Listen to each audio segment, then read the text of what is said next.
আসসালামু আলাইকুম দর্শকবৃন্দ, আপনাদের সবাইকে স্বাগত জানাই হেলদি জীবন চ্যানেলের পক্ষ থেকে। আজকের এই ভিডিওতে আমরা জানবো হিন্দু ধর্মের প্রাচীন ইতিহাস এবং দুর্গাপূজার উৎপত্তি থেকে আধুনিক রূপ পর্যন্ত সম্পূর্ণ কাহিনী। তো দেরি না করে শুরু করছি বিস্তারিত। তো বন্ধুরা, আমার ভিডিওর সাথে যারা আছেন, ভিডিওটি ভালো লাগলে একটি লাইক দিয়ে ভিডিওটি কন্টিনিউ করবেন।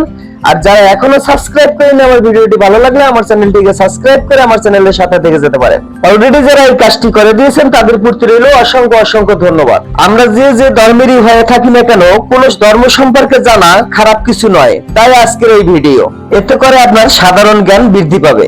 তাহলে জেনে নিন, হিন্দু ধর্ম বিশ্বের অন্যতম প্রাচীন ধর্ম। এর উৎপত্তি প্রায় 4500 বছর আগে সিন্ধু সভ্যতার সময়। আর তখন এই ধর্মকে বলা হতো সনাতন ধর্ম, যার অর্থ চিরন্তন পথ। হিন্দু ধর্মের ভিত্তি রচিত হয় 4টি বেদ: ঋগ্বেদ, যজুর্বেদ, সমবেদ ও অথর্ববেদের মাধ্যমে। এরপর উপনিষদ, পুরাণ, মহাভারত ও রামায়ণ হিন্দু ধর্মকে আরো সমৃদ্ধ করে তোলে। প্রথমে হিন্দু ধর্মের মানুষ পূজা করত প্রাকৃতিক শক্তি, যেমন সূর্য, অগ্নি আর ইন্দ্রকে। কিন্তু সময়ের সাথে সাথে মানুষ বিশ্বাস করতে শুরু করে যে মহাশক্তি বা শক্তি এই সৃষ্টি, পালন ও সংহারের মূল উৎস। আর এই শক্তিরই প্রতীক হলেন দেবী দুর্গা। পুরাণ মতে অসুর রাজা মহিষাসুর দেবতাদের পরাজিত করে স্বর্গ অধিকার করে। তখন 3 দেবতা ব্রহ্মা, বিষ্ণু ও শিব নিজ নিজ শক্তি মিলিয়ে সৃষ্টি করেন এক মহাশক্তি দেবী দুর্গা। 10 ভুজা দুর্গা মহিষাসুরকে বধ করে ধর্ম ও ন্যায়ের বিজয় ঘটান। এই ঘটনাকে স্মরণ করে দুর্গাপূজার শুরু হয়। এইবার বন্ধুরা জেনে নিন দুর্গাপূজার ঐতিহাসিক প্রচলন। শরৎকালে দুর্গাপূজাকে বলা হয় অকালবোধন, কারণ শ্রী রামচন্দ্র রাবণের বিরুদ্ধে যুদ্ধের আগে শরৎকালে দুর্গাপূজা করেছিলেন। প্রথমে রাজা মহারাজারা দুর্গাপূজা করতেন, পরে জমিদারদের পৃষ্ঠপোষকতায় পূজা আরো জনপ্রিয় হয়ে ওঠে। 1790 সালে নদিয়ার গোপালচন্দ্র মিত্র প্রথম সার্বজনীন বা বারোয়ারি পূজার প্রচলন করেন। এরপর থেকে দুর্গাপূজা কেবল ধর্মীয় উৎসব নয়, সামাজিক ও সাংস্কৃতিক উৎসব হিসেবেও পরিচিতি লাভ করে। এবার জানবো আধুনিক দুর্গাপূজা সম্পর্কে। এখন দুর্গাপূজা শুধু বাংলায় নয়, সারা ভারতবর্ষে এবং বিশ্বজুড়ে হিন্দু সমাজে সবচেয়ে বড় উৎসব। শিল্পসম্মত প্রতিমা, বিশাল মণ্ডপ, সাংস্কৃতিক অনুষ্ঠান আর মানুষের মিলন মেলায় এই পূজা পরিণত হয়েছে এক মহা উৎসবে। দুর্গাপূজা হিন্দু ধর্মের মানুষদের শেখায় সৎশক্তির জয়, অসৎ শক্তির পতন ঘটে। তো বন্ধুরা, হিন্দু ধর্মের মহা উৎসবের কিছু ভিডিও আপনাদের সামনে তুলে ধরলাম। তো একটি লাইক দিয়ে সঙ্গে থেকে ভিডিওটি কন্টিনিউ করুন।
বন্ধুগণ, হিন্দু ধর্মের প্রাচীন ইতিহাস আর দুর্গা পূজার কাহিনী মানুষদেরকে জানান মানবতার শক্তির আর ন্যায়ের বার্তা।